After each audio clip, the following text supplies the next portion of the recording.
So let's discuss about the summary of all the concept of moment of inertia. Moment of inertia की यहाँ पर हम summary अभी discuss करने वाले हैं और कुछ और एडिशनल फॉर्मूलाज हैं जिनकी हमने कुछ यहाँ पर डेरिवेशंस नहीं की हैं। उनके फॉर्मूलाज को आप सिंपली याद कर लीजिए। हमें मेनली कॉन्सेप्ट समझना था तो हमने कॉन्सेप्ट यहाँ पर समझ लिया है कि मोमेंट ऑफ इनर्शिया क्या होता है और उसको सिंपल फिगर्स में कैसे कैलकुलेट करते हैं। ठीक है, सो डेरिवेशंस जो हमारी यहाँ पर कुछ और शेप्स हैं उनकी डेरिवेशंस इंपॉर्टेंट नहीं है। ओके, सो ऑब्जेक्टिव क्वेश्चंस में डायरेक्टली फॉर्मूलाज पूछे जाते हैं और हमने काफी सारे यहाँ पर जो डायग्राम्स हैं उनके फॉर्मूलाज हमने डिराइव भी कर लिए हैं। ठीक है, सो अगर आप उन डेरिवेशंस को देखना चाहते हैं तो आप हमारे प्रीवियस लेक्चर्स देख सकते हैं। तो वहां पर हमने प्रॉपरली जितने भी डायग्राम्स जो मतलब यूजुअली यूज होती हैं उन सभी डायग्राम्स के लिए हमने एरिया मोमेंट ऑफ इनर्शिया और मास मोमेंट ऑफ इनर्शिया कैलकुलेट किया है प्रॉपरली। ओके, सो कुछ यहाँ पर जैसे 3D फिगर्स हैं तो 3D फिगर्स के लिए हमने डेरिवेशंस को प्रेफर नहीं किया है बिकॉज उनके डेरिवेशंस इंपॉर्टेंट नहीं। ठीक है, और डेरिवेशंस अगर वहां पर करने भी लगो तो बिल्कुल सेम कॉन्सेप्ट्स लगेंगे जो हमने पिछली डेरिवेशंस में लगाए, वो सेम कॉन्सेप्ट्स यहां पर भी लगेंगे 3D डायग्राम्स में भी, और सेम कॉन्सेप्ट्स को यूज करके आप यहां पर भी क्या कर सकते हो, एरिया मोमेंट ऑफ इनर्शियाज और मास मोमेंट ऑफ इनर्शियाज कैलकुलेट कर सकते हो। ठीक है, सो अब हम यहां पर जो भी हमने मास मोमेंट ऑफ इनर्शिया के इंपॉर्टेंट फॉर्मूलाज डिस्कस किए हैं उनका एक पूरा समरी यहां पर हम देखेंगे। ठीक है, सो यहां पर मैंने काफी सारे शेप्स बनाए हैं। इन शेप्स के मास मोमेंट ऑफ इनर्शिया पहले डिस्कस करेंगे और उसके बाद नेक्स्ट जो यहां पर लेक्चर रहेगा उसमें हम एरिया मोमेंट ऑफ इनर्शिया की समरी पूरी डिस्कस करेंगे। ठीक है, सो चलिए स्टार्ट करते हैं and this lecture is going to be very important for you. Okay, अगर आप डेरिवेशंस नहीं देखना चाहते हैं, सिंपली फॉर्मूलाज को आप याद कर सकते हैं, तो आप सिर्फ इस लेक्चर को देखिए। यहां पर आपको सभी फॉर्मूलाज हम याद करवाएंगे। ठीक है, okay, so let's start with the mass moment of inertia और उसकी समरी हमने यहां पर करनी है। मतलब जितने भी डायग्राम्स हैं उनके सिंपली हमने फॉर्मूलाज देखने हैं। तो देखिए, जैसा कि हमने फर्स्ट डिस्कस किया था, रॉड ऑफ मास m, एक रॉड है जिसका मास m है। ओके, और इसका हमने मास मोमेंट ऑफ इनर्शिया कैलकुलेट किया था। हमने सीजी एक्सिस के वोट किया था और इसके फ्री एंड के वोट किया था, जो एक्सट्रीम एंड है। कोई भी एंड ले लीजिए, चाहे ये वाला एंड चाहे ये वाला एंड। ठीक है, सो कोई भी एंड हो तो किसी भी एंड के वोट जो इनर्शिया होगा that will be equal to ml²/3 and the inertia about CG axis. देखिए सीजी एक्सिस ये वाला एक्सिस है, तो अगर ये सीजी एक्सिस के वोट रिवॉल्व करेगी या रोटेट करेगी then it will have an mass moment of inertia of ml²/12 and अगर वो इस एंड वाले एक्सिस के वोट रोटेट करेगी then it will have a mass moment of inertia of ml²/3। और साथ में हमने यहां पर एक चीज और भी डिस्कस की थी पेंडुलम के केस में। अगर पेंडुलम दिया हो मास m और लेंथ l का, देखिए ये भी क्या है, ये एक रॉड है। देखिए ये एक रॉड है, रॉड इस तरीके की होती है, this is a rod. Rod में क्या होता है, mass is uniformly distributed. In case of rod the mass is uniformly distributed over the length. Okay, but in case of pendulum में क्या होता है, मास जो है it is concentrated at one end, किसी एक एंड पर कॉन्सेंट्रेटेड है। ओके, सो अगर आपको इसका मास मोमेंट ऑफ इनर्शिया पूछा जाए इस पॉइंट के अबाउट या इस एक्सिस के अबाउट, देखिए इस एक्सिस के अबाउट ऐसे ऑसिलेट करेगा, तो इसके अबाउट जो इसका मास मोमेंट ऑफ इनर्शिया वो कितना होगा, ml²/3। देखिए जो यहां पर हमने कैलकुलेट किया, it is one end of A rod, तो किसी एक एंड के अबाउट जो मास मोमेंट ऑफ इनर्शिया होगा वो क्या होगा, ml²/3। अब ये क्या है, पेंडुलम के केस में क्या होता है, पेंडुलम के केस में मैंने आपको सिंपली बताया था ml²। ठीक है, क्योंकि इट इज ए कॉन्सेंट्रेटेड मास और ये है इसका distance from the centre of revolution. Okay, this is the point जहां से जिसके अबाउट ये रोटेट करेगा। ठीक है, सो इस केस में जब हम मास मोमेंट ऑफ इनर्शिया निकालते हैं तो उसको कैसे निकालते हैं, it is the second moment of मास। ये हमने सेकंड मोमेंट ऑफ मास किया, एक बार किया पहला मोमेंट ऑफ मास किया तो क्या है m इंटू एल। ठीक है, after that second moment of मास किया तो एक बार और l के साथ मल्टीप्लाई कर दिया। ठीक है, एक चीज जो आपको ध्यान रखनी है, मास मोमेंट ऑफ इनर्शिया का जो यूनिट होता है that is kilogram metre square. Very very important, kilogram metre square is the SI unit of mass moment of inertia. Okay, because it is the second moment of mass, second moment of mass होता है। Okay, so this was the case of pendulum, this was the case of rod and this is also the case of rod. ठीक है, तो rod में इतनी चीजें आपको ध्यान में रखनी है हमेशा। ठीक है, ये तो बिल्कुल बेसिक चीजें हैं। इसके अलावा आपको रॉड में और भी चीजें पूछी जा सकती हैं। अगर मान लीजिए आपसे पूछ लिया जाए कि इस एक्सिस के अबाउट, जो कि यहां से L/4 डिस्टेंस पर है, तो L/4 डिस्टेंस पर एक एक्सिस है, अगर इसके अबाउट इस मास को रिवॉल्व करवाया जाए या रोटेट करवाया जाए, देन इस एक्सिस के अबाउट उसका मास मोमेंट ऑफ इनर्शिया क्या होगा? सिंपली हम क्या करेंगे, पैरेलल एक्सिस थ्योरम लगाएंगे। और पैरेलल एक्सिस थ्योरम क्या बोलती है? पैरेलल एक्सिस थ्योरम क्या बोलती है कि किसी भी पैरेलल एक्सिस के अबाउट अगर आप इनर्शिया निकालना चाहते हैं तो सबसे पहले तो आपको उसके सीजी के अबाउट इनर्शिया पता होना चाहिए। ठीक है, तो सीजी एक्सिस के अबाउट इनर्शिया पता होना चाहिए एंड उसमें अगर हम m into y square add कर देंगे then it will become the area mass moment of inertia of the body about that parallel axis. और ये पैरेलल एक्सिस किससे पैरेलल है? सीजी एक्सिस से पैरेलल है। देखिए, this axis is parallel to CG axis. Okay, CG axis से parallel है। ठीक है, and y is the distance between the CG axis and the parallel axis. ठीक है, सीजी एक्सिस और पैरेलल एक्सिस के बीच में जो परपेंडिकुलर डिस्टेंस है that is y and m is the mass of the body. तो ये आपके पास पैरेलल एक्सिस थ्योरम है। और एक परपेंडिकुलर एक्सिस थ्योरम क्या होती है? परपेंडिकुलर एक्सिस थ्योरम क्या बोलती है कि अगर आपको दो ट्रांसवर्स एक्सिस के अबाउट इनर्शिया पता है तो आप पोलर एक्सिस के अबाउट इनर्शिया निकाल सकते हैं। ये perpendicular axis theorem. This is a polar axis and these are the transverse axis. ठीक है, ये दोनों ट्रांसवर्स एक्सिस हैं और ये पोलर एक्सिस है। तो पोलर एक्सिस के अबाउट आप इनर्शिया निकाल सकते हैं अगर आपको ट्रांसवर्स एक्सिस के अबाउट इनर्शिया पता है। ठीक है, okay. Next is the case of circular disc. अब यहां पर देखिए, हम यहां पर क्या लगाएंगे? परपेंडिकुलर एक्सिस थ्योरम लगाएंगे। ओके, सर्कुलर डिस्क, जब हम सर्कुलर डिस्क की बात करते हैं तो मतलब मास इसका क्या है? मास इज m मास की हमने सर्कुलर डिस्क ली है and it is a solid circular disc. Solid circular disc है। सॉलिड सर्कुलर डिस्क का क्या मतलब होता है कि means material is uniformly distributed throughout the circle. ठीक है, पूरे सर्कल में डिस्ट्रीब्यूटेड है पूरा मटेरियल। ठीक है, clear? So that's why it is called the solid circular disc. पूरी डिस्क जो है दैट इज सॉलिड। ओके, कोई भी हॉलो पार्ट नहीं है वहां पर।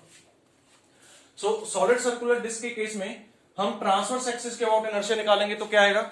mr²/4। इसको प्रॉपरली हमने डिराइव किया था। ठीक है, और transverse axis, vertical transverse axis देखेंगे तो उसके अबाउट भी क्या आएगा? mr²/4। यहां पर मैं आपको बताना चाहता हूं कि ट्रांसवर्स एक्सिस क्या होता है। Transverse axis is the axis parallel to the area. Area के पैरेलल जो एक्सिस होता है उसको हम क्या बोलते हैं? ट्रांसवर्स एक्सिस बोलते हैं। जैसे मान लीजिए ये बोर्ड है, तो बोर्ड के लिए मान लीजिए कि ये एक्सिस है, this axis is parallel to the board, तो that's why it is a transverse axis। देखिए ये एक्सिस भी कैसा है? पैरेलल टू द बोर्ड, तो that's why it is also a transverse axis. But अगर ये एक्सिस देखें तो this axis is perpendicular to the board, that's why it is called the polar axis. ठीक है, तो यहां पर देखिए, अगर हम देखें कि z एक्सिस जो है it is a polar axis, और जब हमने पोलर एक्सिस के अबाउट इनर्शिया निकालना है then in that case we will apply the perpendicular axis theorem. और परपेंडिकुलर एक्सिस थ्योरम क्या बोलती है कि दोनों ट्रांसवर्स एक्सिस जो परपेंडिकुलर हैं, दोनों ट्रांसवर्स एक्सिस जो परपेंडिकुलर हैं उनका सम करिए तो आपको क्या मिल जाएगा? पोलर एक्सिस के अबाउट इनर्शिया मिल जाएगा। एक चीज जो आपको यहां पर ध्यान में रखनी है वो क्या है कि जो आपके ट्रांसवर्स एक्सिस हैं they should be perpendicular. Okay, तभी आप परपेंडिकुलर एक्सिस थ्योरम लगा सकते हैं। z axis, x axis and y axis they all are mutually perpendicular to each other. ठीक है, सभी एक दूसरे के परपेंडिकुलर हैं। Okay, next case is hollow disc. Hollow disc को करने से पहले हम यहां पर एक चीज और देख लेते हैं कि अगर यहां पर सेमी सर्कल दिया हो, अगर यहां पर सेमी सर्कल दिया हो तो सेमी सर्कल में आपको एक चीज जो ध्यान में रखते हैं उसका सीजी, सेमी सर्कल का सीजी कहां पर होता है? 4r/3π, 4r/3π डिस्टेंस पर होता है। बेस से 4r/3π डिस्टेंस पर होता है और इसकी भी हमने प्रॉपर डेरिवेशन की है। ठीक है, डेरिवेशन आप देख सकते हैं प्रीवियस लेक्चर में, वहां पर हमने प्रॉपर इसकी डेफिनेशन की। ओके, कि सेमी सर्कल का सीजी कहां पर होता है? CG is located at distance 4r/3π from its base. उसके बेस से 4r/3π डिस्टेंस पर होता है। Okay, so this is important. And इसका अगर हमें आई बेस पूछा जाए तो आई बेस क्या होगा? देखिए, सर्कल का आई बेस क्या है? सर्कल का एक्स एक्स के अबाउट इनर्शिया क्या है? mr²/4। इसके लिए ये एक्स एक्सिस है तो इसके अबाउट जो इनर्शिया होगा that will be mr² by 8, mr² by 8, ठीक है। तो this is the formula for semi circle for base axis, ठीक है। अगर आपको यहां पर इसके सीजी एक्सिस के अबाउट इनर्शिया पूछा जाए तो सीजी एक्सिस के अबाउट आप इनर्शिया निकाल सकते हैं by the parallel axis theorem. Parallel axis यहां पर किसको लेंगे, बेस को। Base is a parallel axis to the CG axis. देखिए ये आपका सीजी एक्सिस है, this is a CG axis. तो पैरेलल एक्सिस को पैरेलल एक्सिस को क्या लिखेंगे, बेस एक्सिस लेंगे, और सीजी एक्सिस के अबाउट आप इनर्शिया निकाल सकते हैं। आपको m पता है, y पता है, ओके। सो इस तरीके से हम इसको सॉल्व कर सकते हैं, okay. Next thing is hollow disc. Hollow disc के केस में mass moment of inertia, hollow disc के केस में मास मोमेंट ऑफ इनर्शिया क्या होगा, देखिए इसका इनर रेडियस ri है और आउटर रेडियस r0 है, ठीक है। This is the solid part here, ये इसका सॉलिड पार्ट है, ठीक है। सो जब भी हम हॉलो डिस्क का मास मोमेंट ऑफ इनर्शिया लिखते हैं तो रेडियस के स्क्वायर्स को ऐड करते हैं यहां पर, ठीक है, क्लियर। रेडियस के स्क्वायर्स को क्या करते हैं, ऐड करते हैं। तो ये आपको ध्यान रखना है। देखिए जैसा same formula mr²/4 solid circle का था, वैसा ही फॉर्मूला इसका है m × r² + r²/4, बिल्कुल वैसा फॉर्मूला है, ठीक है। तो इसको आप बहुत इजीली याद कर सकते हैं। एक चीज जो यहां पर ध्यान में रखनी है वो क्या है कि यहां पर प्लस है, ठीक है, माइनस नहीं आएगा, प्लस आएगा, ठीक है। And this is in the case of mass moment of inertia. जब हम एरिया मोमेंट ऑफ इनर्शिया निकालेंगे तो वहां पर यहां पर माइनस आएगा, तो वो हम आगे देखेंगे, ओके।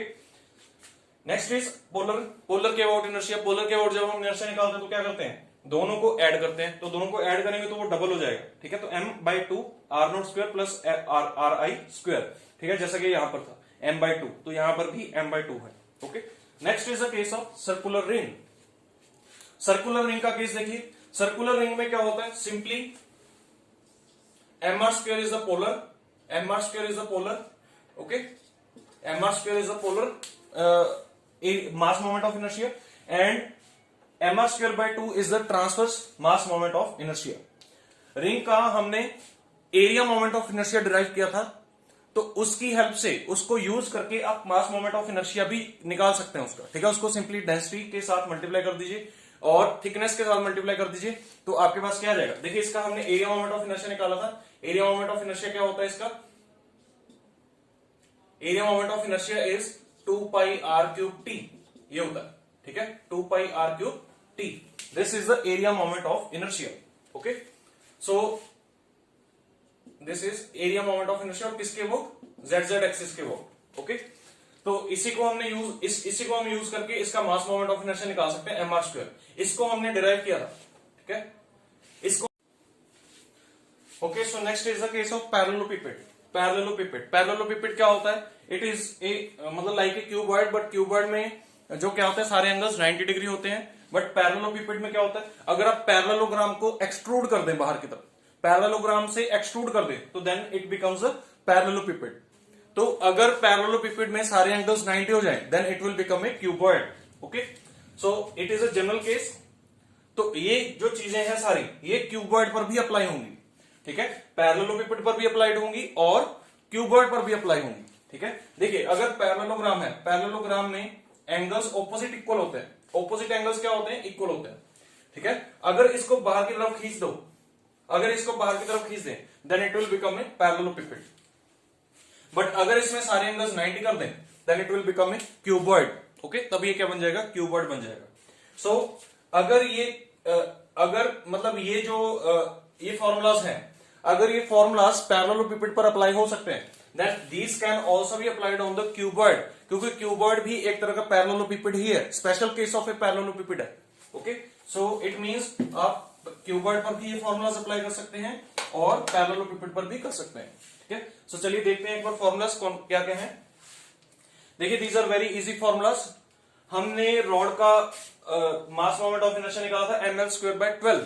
देखिए हमने रॉड का मास मोमेंट ऑफ इनर्शिया निकाला था, ये था रॉड, इसका सीजी के अबाउट, इसके सीजी के अबाउट ये वाला जो एक्सिस है, दिस एक्सिस, इस एक्सिस के अबाउट इसका मास मोमेंट ऑफ इनर्शिया क्या था, ml²/12, ठीक है। और इसमें ये वाली लेंथ क्या थी, l, ठीक है। सो इसका मतलब हमें ये पता चल रहा है कि जिस एक्सिस को हम काटते हैं उसका स्क्वायर करना है। जिस लेंथ को एक्सिस काट रहा है, जिस लेंथ को एक्सिस काट रहा है उसका स्क्वायर करना है, ठीक है। अगर आपसे पूछा जाए कि देखिए ये एक रेक्टेंगल है, इसमें ये लेंथ L है, इसके इस एक्सिस के अबाउट इनर्शिया निकालिए, दिस इज अ सीजी, तो इस एक्सिस के अबाउट इसका इनर्शिया क्या होगा, ml²/12 ऐसा होगा। अगर मैं आपसे बोलूं कि सेम रेक्टेंगल है, बट इस बार इस एक्सिस के अबाउट इसका इनर्शिया निकालो, इस एक्सिस के अबाउट इसका इनर्शिया निकालो, तो इस एक्सिस के अबाउट क्या होगा, देखिए अगर ये लेंथ a है तो इस एक्सिस के अबाउट इनर्शिया क्या होगा, m×a²/12, ठीक है, क्लियर। क्योंकि इस बार ये वाली लेंथ है, इसको लेंथ अज्यूम करेंगे फॉर दिस एक्सिस, ठीक है, क्लियर। तो मतलब यही सेम फॉर्मूला हम यहां पर भी अप्लाई कर रहे हैं। ओके, सो देखिए अब आपको इस एक्सिस के अबाउट इनर्शिया पता है और इस एक्सिस के अबाउट भी इनर्शिया पता है। इस एक्सिस के अबाउट क्या है, ml²/12 और इसके अबाउट क्या है, ma²/12। अब देखिए अगर हम इस एक्सिस के अबाउट इनर्शिया जानते हैं, इस एक्सिस के अबाउट इनर्शिया जानते हैं, तो क्या इसके पोलर एक्सिस के अबाउट इनर्शिया निकाल सकते हैं। ये पोलर एक्सिस है इसका, this is a polar axis, और पोलर एक्सिस के अबाउट इनर्शिया क्या होगा, m इंटू, मतलब या दोनों को ऐड कर दीजिए, ठीक है, m×l²+a²। देखिए this will be the polar axis, ठीक है। तो पोलर एक्सिस के अबाउट इसका इनर्शिया हम निकाल सकते हैं और वो क्या होगा, m×l²+a², ठीक है। अब देखिए यहां पर पैरेललोपिपेड में सबसे पहले हम एक्स एक्स एक्सिस देखते हैं। सबसे पहले तो आपको एक चीज ध्यान रखें, this is the CG of parallelepiped. Parallelepiped का सीजी है बिल्कुल पैरेललोपिपेड के बिल्कुल सेंटर में है, ठीक है। अब सेंटर से एक यहां पर एक्सिस निकालिए, एक्स एक्स। अब ये जो एक्स एक्स एक्सिस है, ये इस रेक्टेंगल या इस रेक्टेंगल के लिए क्या है, ये इस रेक्टेंगल के लिए पोलर एक्सिस है। अगर इसको 3D में अज्यूम करें तो एक्स एक्स एक्सिस एक्चुअली ऐसा है, then this is a polar axis for AB। AB के लिए कैसा है, ये पोलर एक्सिस है, ठीक है। सो अगर आपको पोलर एक्सिस के अबाउट किसी भी रेक्टेंगल का मास मोमेंट ऑफ इनर्शिया निकालना तो कैसे निकालेंगे, पहले इस ट्रांसवर्स एक्सिस के अबाउट निकाल लो, फिर इस ट्रांसवर्स एक्सिस के अबाउट निकाल लो, फिर उनको दोनों को ऐड कर दो, तो आपके पास क्या बन जाएगा, पोलर एक्सिस के अबाउट इनर्शिया बन जाएगा, जैसे कि हमने यहां पर किया। तो अब आपसे अगर पूछा जाए कि एक्स एक्स एक्सिस के अबाउट इनर्शिया अगर निकालना है तो कैसे निकालोगे, m×a²/12 plus m×b²/12, that will be the mass moment of inertia of this parallelepiped about X x axis. Clear, ठीक है। तो आई होप आपको ये चीज क्लियर होगी। सिंपली हमने क्या किया, जो उसके ट्रांसवर्स एक्सिस के अबाउट इनर्शियाज थे उनको हमने ऐड कर दिया। इस एक्सिस के अबाउट इनर्शिया क्या था, m×a²/12 और इस एक्सिस के अबाउट क्या था, m×b²/12, ठीक है, जैसा कि हमने याद किया था। उनको दोनों को ऐड कर दिया तो पोलर एक्सिस के अबाउट इनर्शिया आ गया। अब दूसरा देखिए, y एक्सिस ये है and it is a polar axis for this rectangle. इस रेक्टेंगल के लिए कैसा एक्सिस है, ये पोलर एक्सिस है, इस रेक्टेंगल के बिल्कुल परपेंडिकुलर है, ठीक है, ऐसा ही परपेंडिकुलर बिल्कुल, और इसके सेंटर से पास कर रहा है, इस रेक्टेंगल के सेंटर से पास कर रहा है, ठीक है। तो अगर इसका आई वाई में पूछा जाए तो क्या होगा, देखिए दिस लेंथ इज L, अगर आपको इस एक्सिस का और इसका इनर्शिया निकालना तो कैसे निकालोगे, ml²/12, ठीक है। अगर आपको इस एक्सिस का और इसका इनर्शिया निकालना तो क्या होगा, mb²/12, तो दोनों को ऐड कर दीजिए तो क्या बन जाएगा, ml²/12 प्लस mb²/12, ठीक है। So this is the polar moment of inertia of this rod about y axis, okay, clear. Similarly IZZ देखिए, ZZ जो है वो किस रेक्टेंगल से पास कर रहा है, देखिए इस रेक्टेंगल से, इस रेक्टेंगल से, सॉरी यहां पर एक मिस्टेक हो गई है, this length is B and this length is L, तो IY में यहां पर B ही आएगा, बिल्कुल सही है। ZZ में क्या आएगा, this length is A and this length is L, बिल्कुल। तो IZZ क्या होगा, a² plus l², a² plus l²/12, ठीक है। तो आई होप ये चीज आपको क्लियर होगी। इसको आप पैरेललोग्राम में भी लगा सकते हैं और क्यूबॉइड में भी लगा सकते हैं। ओके, नेक्स्ट देखिए स्फीयर। स्फीयर का देखिए, sphere is a symmetric diagram about all the axis, सभी एक्सिस के अबाउट बिल्कुल सिमेट्रिक है, इक्वली, ठीक है। तो इसका सभी एक्सिस के अबाउट इनर्शिया जो होगा दैट विल बी इक्वल, और that inertia is equal to m×r² into 2/5। तो आपको ये फॉर्मूला ध्यान में रखना है, 2mr²/5 is the mass moment of inertia of sphere about x, y and z axis. But आपको एक चीज जो यहां पर ध्यान रखनी है, कैसा स्फीयर है, सॉलिड, सॉलिड स्फीयर है, ठीक है। अब हम बात करते हैं होलोस्फीयर की। अगर इसी की जगह पर होलोस्फीयर हो, होलोस्फीयर कैसा होगा? सिंपली उसकी एक थिन वॉल होगी और अंदर से क्या होगा? ये खाली होगा, ठीक है। तो होलोस्फीयर या फिर इसको स्फेरिकल शेल भी बोल सकते हैं। और स्फेरिकल शेल में क्या होगा? 2mr²/3। It is simply 2mr²/3। Okay, so थोड़ा सा ही फर्क है, ठीक है। और अगर आपसे पूछा जाए कि होलोस्फीयर और स्फीयर में से किसका मास मोमेंट ऑफ इनर्शिया ज्यादा होता है, बिल्कुल होलोस्फीयर का ज्यादा होगा। जैसा कि मैंने आपको बताया था कि सर्कल और रिंग में से किसका ज्यादा होता है? रिंग का ज्यादा होता है। क्यों?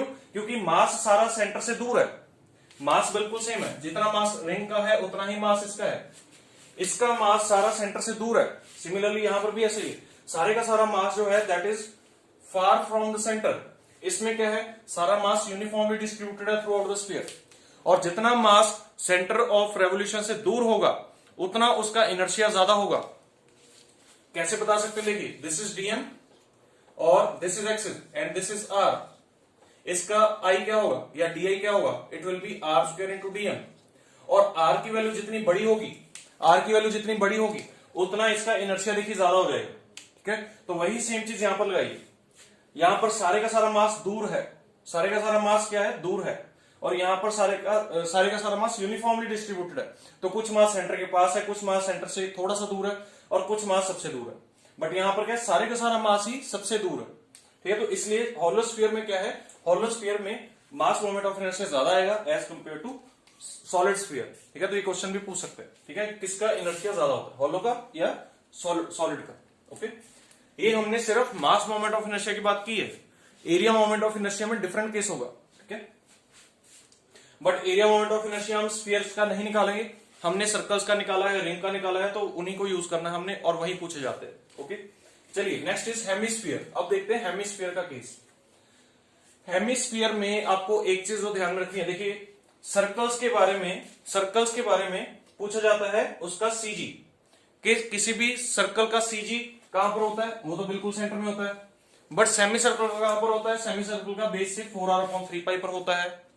अगर आपसे पूछा जाए क्वार्टर सर्कल का सीजी कहां पर होता है? It is also eight 4r/3π distance. Quarter circle का भी क्या होता है? 4r/3π डिस्टेंस पर होता है। अब आपसे एक चीज और पूछी जा सकती है कि हेमिस्फीयर का सीजी कहां पर होता है? हेमिस्फीयर का सीजी कहां पर होता है? हेमिस्फीयर का सीजी जो होता है it is at a distance of 3r/8 up from the base से 3r/8 डिस्टेंस पर होता है, ठीक है। तो ये आपको ध्यान रखना है। Centre of mass is at distance 3r/8 from the base of the hemisphere. Okay, so this is very important. और उसके अलावा देखिए यहां पर हेमिस्फीयर के दोनों एक्सिस के अबाउट हमने इनर्शियाज लिखे हैं। बट आपको एक चीज यहां पर देखिए, एक चीज से कंफ्यूज नहीं होना है आपको। यहां पर मैं एक चीज समझा रहा हूं, देखिए बहुत इंपॉर्टेंट है। ये आपके पास एक हेमिस्फीयर है, दिस इज अ हेमिस्फीयर।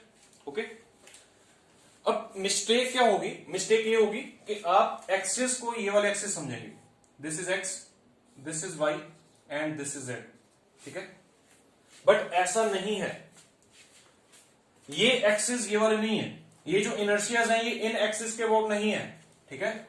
ये जो इनर्शियाज हैं ये कोई और एक्सिस है। वो एक्सिस कौन से हैं वही हम यहां पर देखेंगे, ठीक है। देखिए दिस इज द हेमिस्फीयर, हमने इसका सीजी कैलकुलेट किया। देखिए ये सीजी है, दिस इज द सीजी। और सीजी का हमने डिस्टेंस कितना लिया है? 3r/8, ठीक है। ये आपको ध्यान में रखना डिस्टेंस, ठीक है। सीजी से जो हॉरिजॉन्टल एक्सिस पास कर रहा है दैट इज एक्स एक्सिस, और सीजी से जो ये वाला हॉरिजॉन्टल एक्सिस पास कर रहा है दिस इज वाई एक्सिस, और सीजी से ही जो वर्टिकल एक्सिस पास कर रहा है दैट इज जेड एक्सिस। ये चीज है, ठीक है। तो हमने ये जो इनर्शियाज लिखे हैं ये इनर्शियाज जो एक्सिस सीजी से पास कर रहे हैं उनके अबाउट हैं, ठीक है। क्लियर? ओके, सो देखिए एक्स एक्स एक्सिस और वाई वाई एक्सिस के अबाउट बिल्कुल सेम होगा and it will be equal to 83/320 into mr², 83/320 into mr²। Similarly z z axis के अबाउट जो इनर्शिया होगा that will be 2/5 into mr square, 2/5 into mr square. ठीक है, so these two are important formulas for hemisphere. And उससे भी important अगर पूछा जाए तो दैट इज 3r/8। ठीक है, सीजी का distance from base, clear, base से जो सीजी का डिस्टेंस है दैट इज 3r/8। अच्छा, कई बार ये भी पूछ सकते हैं कि सरफेस से सीजी कितना दूर है, सरफेस से सीजी कितना दूर है, सरफेस से कितना दूर है 5r/8, 5r/8। ठीक है, सरफेस से डिस्टेंस कितना है 5r/8, clear. Similarly semi circle और क्वार्टर सर्कल में भी पूछ सकते हैं, सेमी सर्कल और क्वार्टर सर्कल में भी पूछ सकते हैं कि सरफेस से डिस्टेंस कितना है। ठीक है, सरफेस से डिस्टेंस कितना है यहां पर भी और यहां पर भी। ठीक है, तो उसको आप कैलकुलेट कर सकते हैं, आर में से माइनस कर दीजिए उसको। ठीक है, okay. Next is for solid right circular cone. Right circular cone है और सॉलिड वाला है। ठीक है, सॉलिड राइट सर्कुलर कोन है। सॉलिड राइट सर्कुलर कोन में सबसे पहले आपको एक चीज जो इंपॉर्टेंट यहां पर ध्यान रखनी है वो क्या है कि it's CG is at a distance of h/4 from its base. h/4, h क्या है यहां पर, height of the cone, vertical height of the cone. So अगर आपको vertical height of the cone पता है तो आप उसका सीजी कैलकुलेट कर सकते हैं। सीजी कितना होगा, h/4 डिस्टेंस पर होगा for the right circular cone which is a solid cone. Solid कोन के लिए कितना होगा, h/4 डिस्टेंस पर होगा। ठीक है, क्लियर। अगर आपसे पूछा जाए हॉलो कोन, अगर आपसे पूछा जाए हॉलो कोन, ये हॉलो कोन है, हॉलो कोन का जो सीजी होता है that is at a distance of h/3, ये h/3 डिस्टेंस पर होता है। This is a hollow cone. ठीक है, हॉलो कोन का जो सीजी होता है it is at a distance of h/3 from the base. अगर आपसे पूछा जाए कि डिस्टेंस फ्रॉम टॉप वर्टेक्स या एपेक्स, इस पॉइंट को क्या बोलते हैं, एपेक्स बोलते हैं। ठीक है, सो एपेक्स से डिस्टेंस कितना है 2h/3, यहां पर एपेक्स से डिस्टेंस कितना है 3h/4। ठीक है, तो ये गलती करते हैं स्टूडेंट्स, इसलिए बता रहा हूं। ठीक है, एपेक्स से, कई बार एपेक्स से डिस्टेंस पूछा जा सकता है, तो एपेक्स से ध्यान रखना है कि कहां से डिस्टेंस पूछा गया है। ठीक है, अगर बेस से पूछा गया तो h/4 फॉर द सॉलिड कोन, अगर एपेक्स से पूछा गया देन 3h/4। अगर यही चीज हॉलो कोन के लिए पूछी गई है तो हॉलो कोन के लिए बेस से कितना होगा h/3 और एपेक्स से कितना होगा 2h/3। आई होप ये चीज क्लियर होगी। अब आपको ये फॉर्मूलाज भी ध्यान रखने हैं। These are the formulas for mass moment of inertia of solid cone. ये सॉलिड कोन के लिए है, ठीक है, हॉलो कोन के लिए नहीं है। ठीक है, हॉलो कोन के लिए नहीं है, सॉलिड कोन के लिए ये फॉर्मूलाज। ठीक है, तो सॉलिड कोन में जो ZZ एक्सिस है, देखिए इस बार भी वही है जैसा कि हेमिस्फीयर के केस में था। ये तीनों एक्सिस सीजी से पास कर रहे हैं, बेस से पास नहीं कर रहे हैं। बेस तो ये पड़ा है। ठीक है, बेस से अगर होता तो ऐसे बनते एक्सिस। ठीक है, बेस से अगर होता तो ऐसे बनते हैं, बट हमने कहां से लिया है, सीजी से लिया। तो सीजी से जो एक्स एक्सिस है उसके अबाउट और सीजी से जो वाई एक्सिस है उसके अबाउट, दोनों के अबाउट इनर्शिया सेम होगा and it will be equal to 3m/80 into 4r² plus h²। Okay, 3m/80 into 4r² plus h²। Okay? This will be the mass moment of inertia of right circular cone which is a solid cone about x axis and y axis. Okay? अगर आपसे पूछा जाए ZZ axis vertical axis है कोन का, तो इसके about अगर इसका मास मोमेंट ऑफ इनर्शिया पूछा जाए then it will be 3mr²/10। Okay? So these are all the important mass moment of inertias for all the figures. ठीक है, अगर आपको इनके कॉन्सेप्ट्स को डिटेल में समझना है then you can go on our app, और वहां पर हमने सभी लेक्चर्स इनकी डेरिवेशंस के डाले हुए हैं। ओके, सो मिलेंगे in the next lecture for area moment of inertia. Area moment of inertia की समरी देखेंगे। ठीक है, so till then thank you.